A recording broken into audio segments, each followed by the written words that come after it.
The cycle of wholeness is impressed into a complete cycle of 7. We can give each stage a different name and describe it from many viewpoints. The core characteristic of each stage can be found everywhere in nature, from a butterfly's metamorphosis to the life cycles of the growing human being.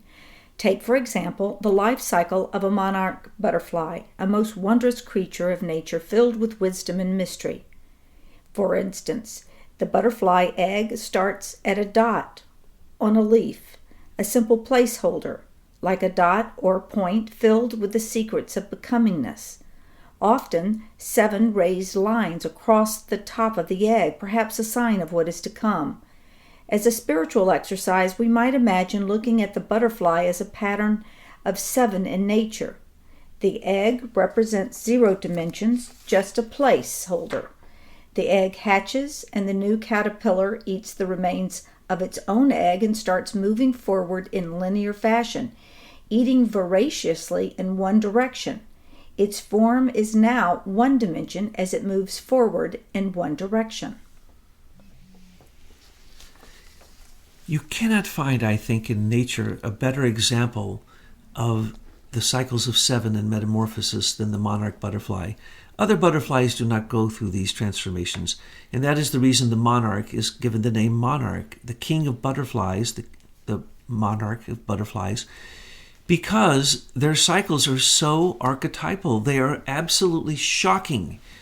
And so what was just said is so true, that when, first off, that egg is laid on only milkweed, and milkweed only in certain areas of the country here in America, and that the milkweed is exactly what they need for their very first stages. Milkweed gives them magical substances, literally, for that transformation, and it's the only substance that they can use to do so. That in itself is miraculous. But this dot, this little teensy tiny dot, if you look closely, most of them do have those 7 stripes on them, indicating the 7 stages they're going to go through, which means that there are probably stages beyond a butterfly that we have yet to know, which is a very mystical thing. But as we look at that butterfly coming out of that little dot, 0 dimension, it literally is 0. It's a placeholder. It's like a dot in geometry. It has no width, no depth, no breadth. It has no 3 dimensions. Well, that is, in a way, the miraculous gift of that egg on that milkweed leaf. When it comes out, it eats that shell, and then it starts to just move forward. You'll never see a caterpillar go backwards. It's one-dimensional. It always goes forward. And it just eats. Its job is nothing but eating. And it eats and eats and eats and eats, and it sheds its skin, and this is amazing, 5 times before it's ready to then go into the next dimension. After a while, the caterpillar finds the underside of a leaf to attach its back legs to, while it begins to spin its thread into a cocoon. The cocoon resembles a crude sphere into which the butterfly encloses itself, creating the 2-dimensional experience of inner and outer. So that beautiful one-dimensional caterpillar goes through those 5 stages, because we are in our 5th stage in our soul development as a human being, but we're in the 4th stage for our planet. So we're somewhat in the 4th and the 5th stage. Well, for the caterpillar, in the first stage of its life of one-dimensionality, indicates through molting its skin 5 times it has to transform itself before it then looks underneath these leaves that it's eating and says, "Oh, there's my new home." And its back legs, it attaches, and then it hangs in space as if it's dropping, as if it is a drop of rain, as if it is a drop of water. It turns into a sphere. And this sphere is truly magical, because in a chrysalis, every single solid element of that caterpillar is turned fluid and turned into 100% chaos. And it swirls around. And one might ask, how in the world could the caterpillar have any knowledge of turning into a fluid substance that then would transform it into something completely different? How is it that that is impressed? Because it's in its etheric body. The etheric body of the butterfly, of course, because it is an insect, isn't in the insect. It's actually in the sun, and the monarch butterfly is a being of the sun. And so the sun itself, through the rays of the sun and the warmth of the sun, it tells the caterpillar what to do. And when it goes into the chrysalis, it's amazing because at first it's transparent, and the light of the sun penetrates in, and it's as if the rays of the sun reform the entire caterpillar into this amazing butterfly, which is perfect when it's born. The only thing that it has to do when it is born is let the air go into its wings so that it can then fly. But that caterpillar inside of the chrysalis, inside of the cocoon, what is that? That is really a plant becoming an animal in a way.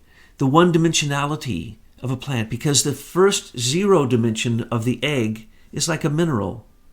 And then the one dimension of the caterpillar is very much like warmth. The mineral is like, the egg is like warmth. Either the one-dimensional nature of a caterpillar is like light. And then when it reaches into the light penetrating this sphere, it brings to it the true nature of the sun into this butterfly. And it, in its sphere, if you've ever looked at a monarch butterfly chrysalis, or even any butterfly chrysalis, you'll find these little dots there. And these little dots on the outside are, usually there's 7 of them.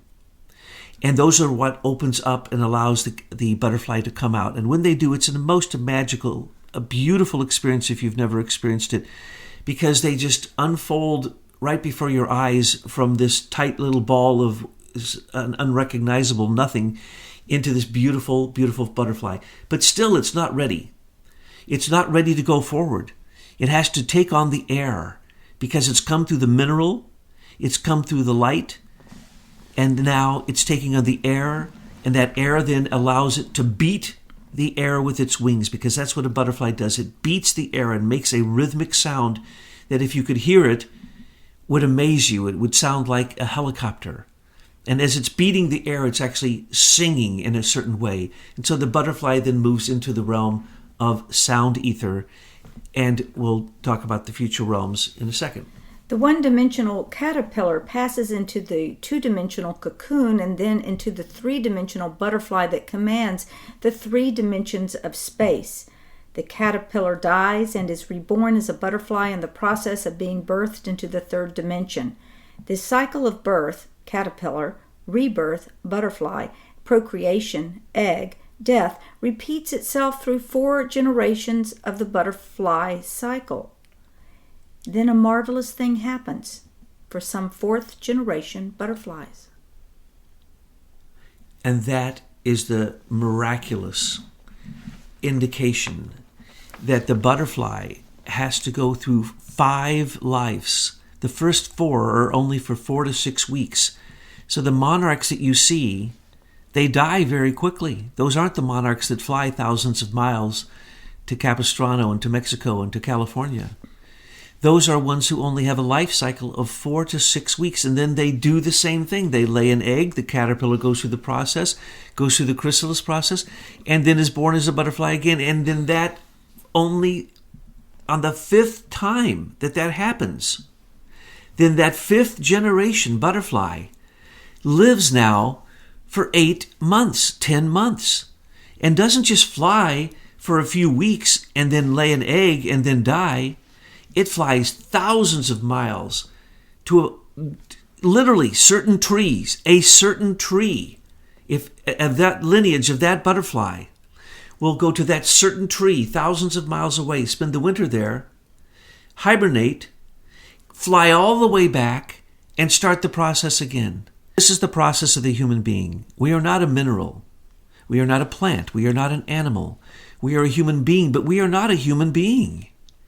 In our future stages, like the future stages of the butterfly, as the butterfly learns to live longer and basically defy time and space, that's what human beings learn to do through consciousness.